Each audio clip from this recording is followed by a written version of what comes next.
అందరూ మాట్లాడాలి. శేఖర్ రెడ్డి గారు కంక్లూజన్ ఇవ్వండి మీరు. వెంకటేష్ గారు ఒక విశ్లేషకుడిగా ఉండి రైట్ సంపత్ గారు. Okay okay okay okay Sampath గారు దయచేసి ఆగండి. ఒక్క నిమిషం బ్రహ్మనాయుడు గారు ఒక్క నిమిషం. కండువా వేసుకొని మాట్లాడమనంటే ఆ మాటలు వింటాం, ఇబ్బంది ఏం లేదు. రెండోది వ్యక్తిగత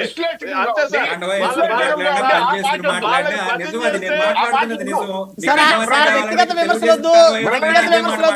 ఇప్పుడు ప్రతి మనిషికి ఒక అభిప్రాయం ఉంటుంది, ఆ అభిప్రాయాన్ని ఆ పార్టీ గారిని కట్టకూడదు. దయచేసి ఆగండి సార్, దయచేసి ఆగాల. శేఖర్ రెడ్డి గారు మీరు బ్రహ్మనాయుడు గారు ఒక్క వాళ్ళకి భజన చేస్తే అనలిస్టు వాళ్ళ గురించి వాళ్ళ ప్రభుత్వంలో జరిగిన తప్పులు ఎత్తితే వైసీపీ కండువా. సంపత్ గారు సారీ డైరెక్ట్ పాయింట్ లోకి వచ్చేసండి. శేఖర్ రెడ్డి గారు, ఇక నుంచి తప్పు చేసే ఎమ్మెల్యేలు ఎవరన్నా వివాదాస్పదమైన వ్యాఖ్యలు చేసినా లేకపోతే ఇష్టానుసారంగా ప్రవర్తించినా చట్టానికి వ్యతిరేకంగా వ్యతిరేక కార్యకలాపాలకు పాల్పడినా ఆ ఎమ్మెల్యేల మీద చర్యలు అయితే ఉంటాయంట. సార్ మా లీడర్ సినిమా చూసారా సార్? చూశానండి. మాకు నమ్మకం లేదు దొర అని చెప్పి సంతకం పెడతారు, దండం పెడతారు. అర్థమైందా సార్?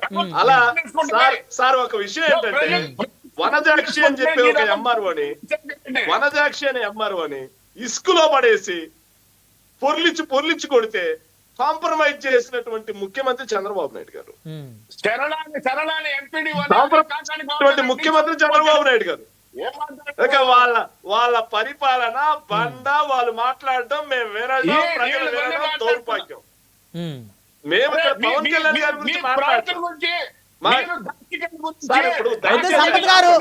సంపత్ గారు మీరు మాట్లాడారు కదా, వారిని చెప్పనండి. వారు చెప్పిన తర్వాత మళ్ళీ మీరు కౌంటర్ ఇద్దరు వారి మాటలకి. సార్ చెప్పండి సార్. నాకు గొంతు బాగాలేదు, లేకపోతే సంపత్ రాజు గారి మాట ఒక్కటి కూడా బయటకు వెళ్తుంది. ఈడ మాట్లాడితే డైరెక్ట్ గా నెల్లూరుకి వినిపిస్తుంది. రోంత ఆగమని చెప్పండి, తట్టుకోమనండి రోంత. విషయం చెప్తున్నాను సార్. సార్ ఎప్పుడు చర్యలు సంపత్ రాజు గారు మాట్లాడితే అమరావతిలో వినపడింది. అమరావతిలో వినిపించబడితే వినిపిమనండి సార్. ఇక మెరుపుల మహేష్ గారు మాట్లాడితే మెరుపులాగా పిఠాపురం వరకు వినపడింది. సార్ నేను అదే చెప్తున్నాను.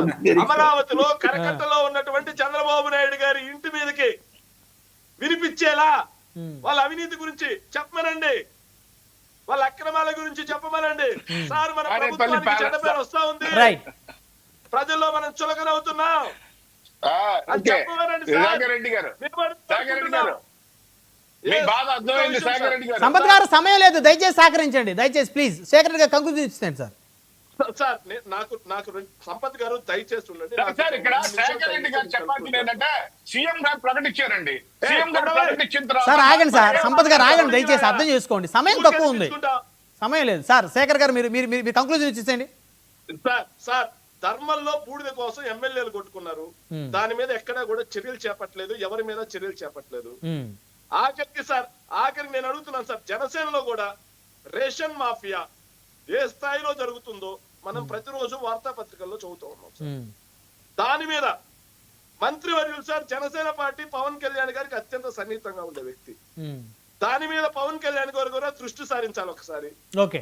అదే విధంగా సార్ మట్టి, ఇసుక, క్వార్ట్జ్, సిలికా ఇవన్నీ కాకుండా పరిశ్రమలకు కూడా పారిశ్రామికవేత్తలు కూడా కప్పం కట్టాల్సినటువంటి చిన్న పరిశ్రమలు నడుపుకునే వాళ్ళే బయటకు వచ్చి మాట్లాడుతున్నారు. మనం అందరం వార్తాపత్రిక ఏ ఒక్క దాని మీదైనా ఈ ప్రభుత్వం చర్యలు చేపట్టి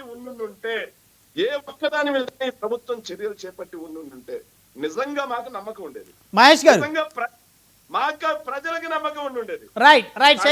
ఏ ఒక్కరి మీద చర్యలు చేపట్టకుండా చర్యలు చేపడతాం ఏ సినిమాలో వధువు వస్తున్నదని డైలాగ్ ఉంది సార్.